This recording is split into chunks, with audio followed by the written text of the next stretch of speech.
Shalom, holy brothers and sisters. Thank you so much for tuning in. And this week's Parsha is Parshat Reeh. And I just want to take a second to explain my Parsha handle, which is Parsha Perspectives from Binah, Kfulah. Our tradition says that women have an extra portion of Binah, which is intuition. So Binah Kfulah means like double intuition. So there's many Parsha commentaries out there which are presented by men, mostly rabbis.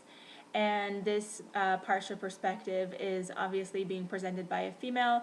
So you have a woman's perspective or take on the portion of this week's Bible portion.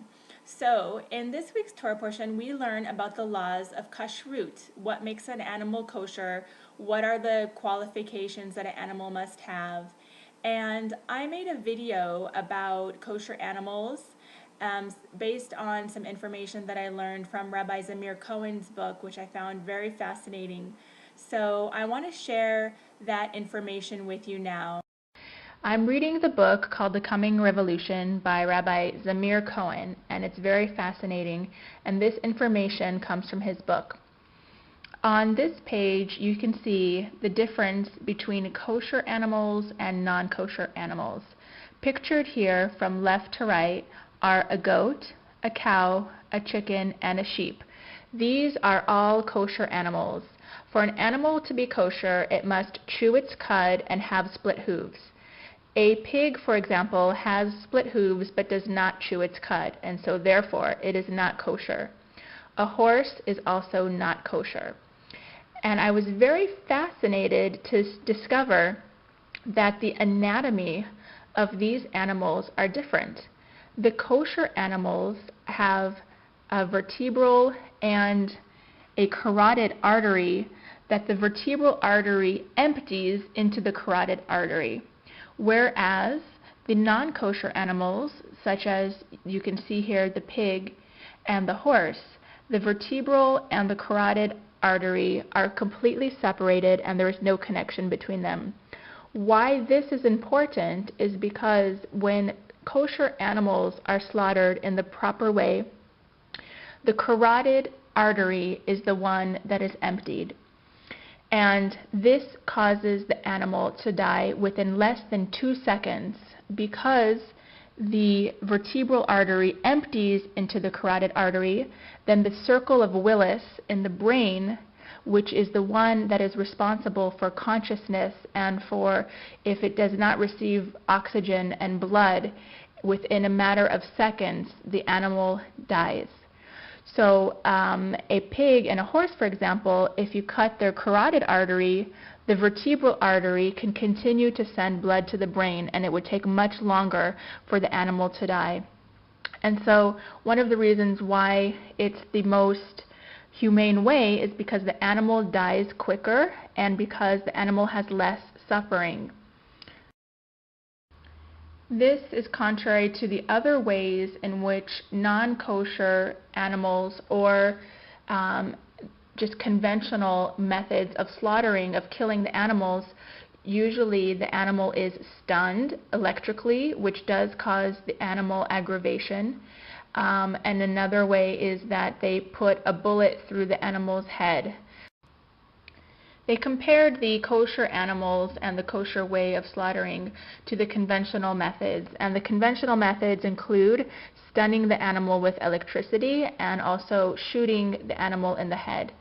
And both of these methods took longer and had more suffering for the animal. Another aspect that fascinated me was the treating of the animal before it was being killed. In kosher places, the animal was treated so that it was not stressed, and the animals showed no fear before being killed, whereas in the non-kosher ways of killing animals, the animals did show both stress and fear and negative emotions, as we know, that go into the animal are in the meat and affect the meat eater. Veterinary studies have been shown and have been done that also say that the kosher way is the most humane. A study was done by Norbert Klein, a doctor of veterinary medicine, and he showed that in kosher slaughtering, the blood loss to the animal was so rapid that 33% of the total amount of blood in the body flowed out within 30 seconds after the cut, and 50% within 60 seconds. So it's really a matter of seconds that this is done in the most painless and the most humane way possible.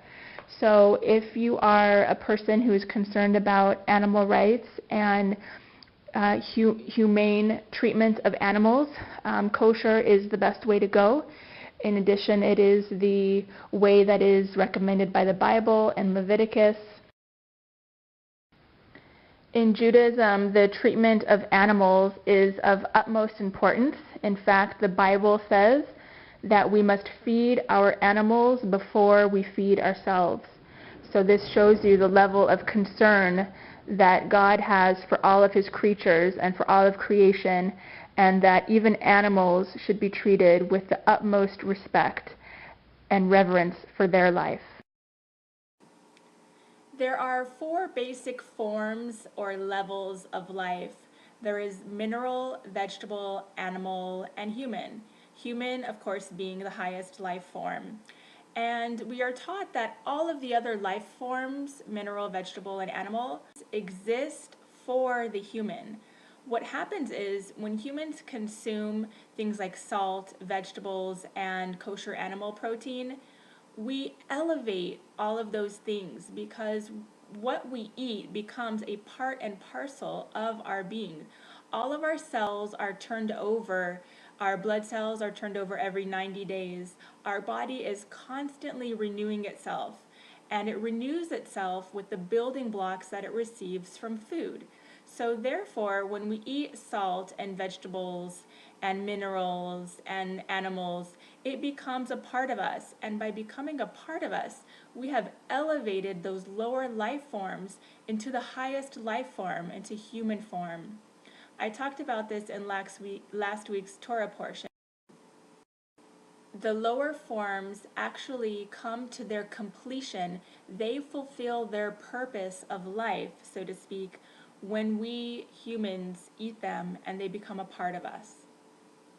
This week's Torah portion also talks about Passover and some of the Passover festival laws, as well as it also gives more cause and effect consequences of what happens when we do fulfill the commandments and when we don't.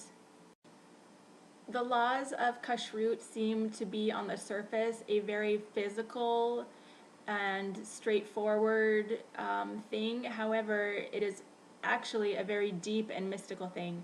Something that I want to share very briefly that comes from Kabbalah, Jewish mysticism, is the reason why we do not eat dairy products together with meat products. The verse from the Bible says that you should not cook a calf in his mother's milk. So from this, the rabbis derive that we should not eat meat products together with dairy products, such as a cheeseburger is not kosher. So according to Kabbalah, the dairy products represent chesed, which is loving kindness. It's the nurturing aspect of the mother which gives life to the child, nursing. And the meat represents the opposite of loving kindness. It represents gevura, or boundaries. The meat represents bloodshed, killing, and it's such an opposite spiritual force that it should not be mixed together. The two energies are so opposite of one another that they should not be combined. So that's just one small example. There are many other examples and teachings of the deeper reasons behind kashrut, the mystical implications of the physical qualifications of the animals, whether it's chewing its cud or having the split hooves. Rabbi Manis Friedman talks about it in his lecture on Chabad.org, and it's something that's very interesting to look into, but we don't have time in my 10-minute Parsha videos. I do want to leave you with a very cool and inspiring song, which is also very educational, by Ari Lesser. I hope you enjoy. Thank you so much for watching. God bless you, and Shabbat Shalom. I don't eat animals, not my style. It's been that way for quite some while. But if it came a time when I changed my mind, I would only dine on the kosher kind. No camel high racks or rabbit meat. They chew their cud but got the wrong feet. Don't eat no pig rolling in the mud. Split hoof but it just doesn't chew his cud. I don't endorse eating donkey, of course. Serve your husband horse and that's grounds for divorce. Giraffes are kosher, but how the heck do you know where to check on an 8-foot neck? I keep the laws of kashrut. My jaws don't touch no flesh from a beast with paws. I don't eat no bear, no canine dogs, no weasel, porcupine, or hedgehogs, no feline cats, no mouse, no rats, no creepy blood-sucking vampire bats, no monkeys and no chimpanzees, and I won't eat you, so please don't eat me. I don't eat animals, not my style. Been that way for quite some while, but if there came a time when I changed my mind, I would only dine on the kosher kind. I get sick just thinking about carrion picking. Buzzards and vultures, I stick with the chicken. Got no craving for ravens and crows. I'm saving my appetite if you're serving those. No penguin wing and no emu leg. I don't want no scrambled ostrich egg and no parrot. No matter how you prepare it, spare it. I just snack on a carrot, take a bite from a bagel, but not from a seagull. No kite, no hawk, no falcon or eagle. I'm on a diet where I stay away from all kind of raptors and birds of prey, and no fowl like an owl with the big eyes staring. Won't see me tearing to the flesh of a heron. No piece of stork on the end of my fork, cause that white meat's kosher like a piece of pork. And I don't eat animals, not my style. It's been that way for quite some while, but if there came a time when I changed my mind, I would only dine on the kosher kind. I don't eat no creepy crawling things, no lizard legs and no insect wings, no slithering snakes and no wiggling worms crawling around on the ground getting covered in germs. I'm no anteater, I can't stand bugs, no spiders, no centipedes, no slugs. I pass on a cockroach, thank you please. I take some honey, you can keep the bees. No scorpion with the poison tail, no escargot. I don't eat snail, never had frog leg like they do in France. I wouldn't try that trait if I had the chance. No amphibian, no reptile, no salamander, newt, toad, turtle, crocodile. Feed me a chameleon, I think I'll scream, and my face might turn from brown to green, cause I don't eat animals, not my style. Been that way for quite some while, but if there came a time when I changed my mind, I would only dine on the kosher kind. I only eat seafood with fins and scales, no walrus, dolphins, or humpback whales, no seahorse, sea lions, sea snails, no crab legs, no red lobster tails, no manatees like the Japanese, no nasty sea urchin sushis. Sorry, I don't do calamari, squid, and octopus isn't for Ari. Peanut butter, no jellyfish, or put one in my bowl, I break the dish. No prawn, no krill, no shrimp, I still never had crawdad, don't think I will. I don't make my meals with moray eels, no oyster, shellfish, or elephant seals, no great white hammerhead. When I swim, a shark might bite me, but I won't bite him. Cause I don't eat animals, not my style. Been that way for quite some while, but if it came a time when I changed my mind, I would only dine on the kosher kind.